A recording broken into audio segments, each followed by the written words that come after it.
Hello सांगमाने भिडियोटी प्रथमरु शेष पर्यंत निहाती देखंतु एवं आम चैनल को सब्सक्राइब करंतु। गोटिए दिनर कथा जेबे सूर्य अस्त होउथला और चंद्र उदय होउथला। सूर्य चंद्र को कहिला, अरे भाई गोटे कथा कहिलो, तमे जेबे भी आसो तुमको कहीं प्रणाम करंदिनी कौन पाई? सेमिति नुहे भाई, समस्ते एकापरी नहंती, किछि लोक मते भी प्रणाम करंती। आउ मु जेतेबेले उदय हुए सेतेबेले सारा दुनिया मते जल चढ़ाती आउ तुमको केही भी जल चढ़ातीनि। सूर्य और चंद्रमांकर यही कथा श्यामसुंदरपुर गाँ लोक माने शुणुथिले। सेतेबेले जणे लोकटी कहिला, आमे तो खाली सूर्य को ही भगवान मानु, चंद्र आम पई किछि भी नुहे। नाही सेमिति नुहे, हमको चंद्र को भी भगवान मानिबा उचित। सूर्य भगवान तो आमको रश्मि दियंती, किरण दियंती, चंद्र आमको कौन दिए? समस्तंकर अलगा अलगा काम थाए, चंद्रमा भी रात्रि हमको रश्मि दियंती। किंतु से किरण आमे कौन करिबा? राति रे तो आमे सोई रहुचे, आमको राति रे रश्मिर आवश्यक नहीं। किंतु चंद्र रहिबा भी जरूरी अटे। आमको चंद्रर आवश्यकता नहीं। चंद्र न रहिले भी आम जीवन में किछि भी फरक पड़िबनी, तार रहिबा न रहिबा समान कथा। सेई लोकटीर कथा सूर्य और चंद्र दुई जण मिसी शुणुथिले। एही कथा शुणी सूर्य खुशी हो गला आ चंद्रमा टिके दुखी हो गला। सूर्य चंद्र को कहिला, देखिलो श्यामसुंदरपुर लोक माने भी मते भगवान मानती, आउ तुमको किछि भी नुहे। एमाने मते पूजा करती।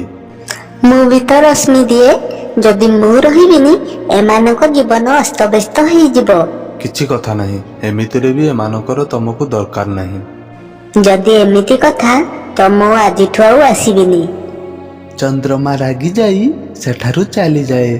चंद्रमा जीवा परे श्यामसुंदरपुर राति रे अंधकार छाई जाए। सेमितिरे तो आकाश रे किछि तारा थाए, किंतु तांको रश्मि बहुत कम।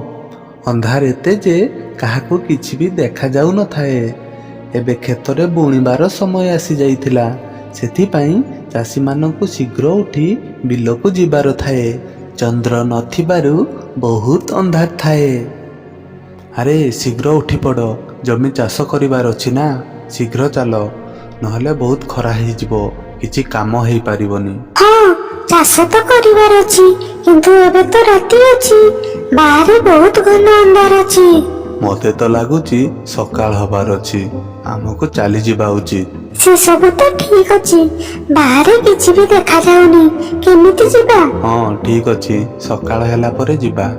एमाने दुई जण सकाळ हेबाकू अपेक्षा कले। जेतेबेले सकाळ हैला दुई जण बिलको बाहरी पड़िले, किंतु किछि समय परे बहुत खरा हो गला आ गरम कारणरू काम करिबा मुश्किल हो जाउतला। बहुत गरम होछि, चलो घर को पळेबा, काली सकाळु जल्दी आसीबा। हाँ ठीक कहूच, यही भयानक गरम रे मो द्वारा भी काम हो पारुनी, काली आसीबा, आज चालो पळेई जिबा। सेमाने दुई जण चली गले। आग दिन सेमाने जेतेबेले उठिले चंद्रमा नथिबारु बहुत घन अंधार थिला। आउ आज भी सेमाने दुई जण जेतेबेले उठिले सूर्य उदय हो सारिथिला। सूर्यंकर गरम कारणरू जमी रे काम करिबा मुश्किल होउथला।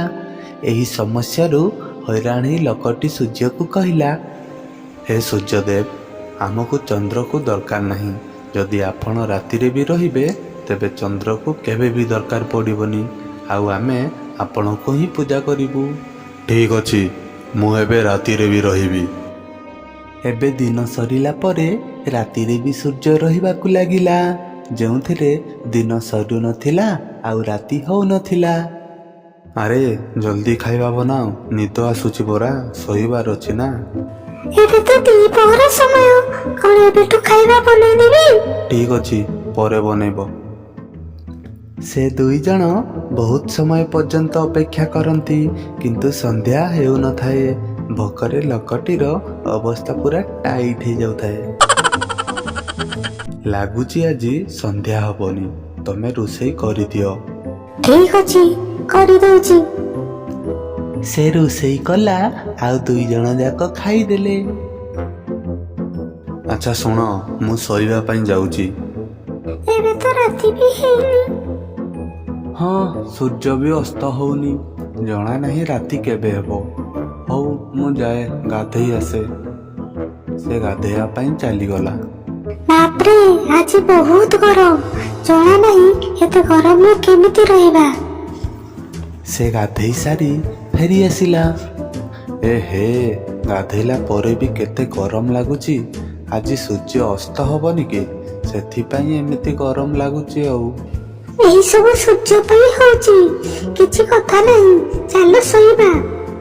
ଶୋଇବା ପାଇଁ ଚାଲି ଯାଆନ୍ତି, କିନ୍ତୁ ସୂର୍ଯ୍ୟର ଗରମ କାରଣରୁ 2 ଜଣ ରାଗି ଯାଆନ୍ତି। ଏମାନଙ୍କୁ ବହୁତ ଝାଳ ବହୁଥାଏ। ଆରେ ପଙ୍ଖାର ଗତିକୁ ବଢେଇ ଦିଅ। ସେ ପଙ୍ଖାର ଗତିକୁ ବଢେଇ ଦିଏ, କିନ୍ତୁ ଜୋରେ ପବନ ବହିଲା ପରେ ମଧ୍ୟ ଗରମରୁ ରକ୍ଷା ମିଳିନଥାଏ। ଏତେ ଗରମରେ ତ ମରିଯିବା।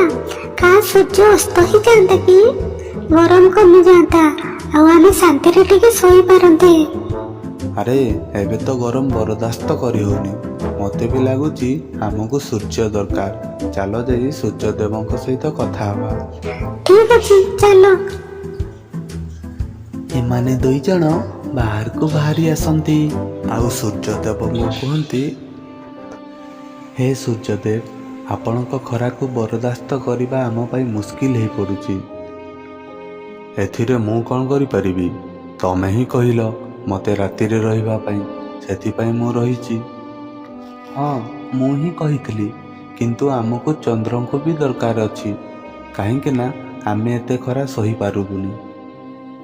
ଆଜିଠୁ ଆପଣ କେବଳ ଦିନ ସମୟରେ ହିଁ ରୁହନ୍ତୁ, ରାତିରେ ଚନ୍ଦ୍ରମା ହିଁ ଠିକ୍ ଅଛି। ଠିକ୍ ଅଛି, ଯେମିତି ତମର ଇଚ୍ଛା। ଆଜିଠୁ ମୁଁ ରାତିରେ ଆଉ ଆସିବିନି। ଏବେ 2 ଜଣ ଚନ୍ଦ୍ରମାଙ୍କୁ ଡାକିବାକୁ ଲାଗିଲେ। ହେ ଚନ୍ଦ୍ରଦେବ, ମୋତେ କ୍ଷମା କରିଦିଅନ୍ତୁ। ଆମକୁ ଆପଣଙ୍କର ବି ଦରକାର ଅଛି। ହେ ଚନ୍ଦ୍ରଦେବ, ଫେରି ଆସନ୍ତୁ। ଯେମିତି ଦିନରେ ସୂର୍ଯ୍ୟଙ୍କୁ ଦରକାର, ସେମିତି ରାତିରେ ଆପଣଙ୍କୁ ବି ଦରକାର। ସେମାନେ ଡାକିବା ପରେ ଚନ୍ଦ୍ରମା ଫେରି ଆସନ୍ତି। ଚନ୍ଦ୍ରମାଙ୍କୁ ଦେଖି ସେମାନେ ବହୁତ ଖୁସି ହେଇଯାଆନ୍ତି ଆଉ ଚନ୍ଦ୍ରମାଙ୍କୁ ପ୍ରଣାମ କରି ନିଜ ଭୁଲ ସ୍ୱୀକାର କରନ୍ତି।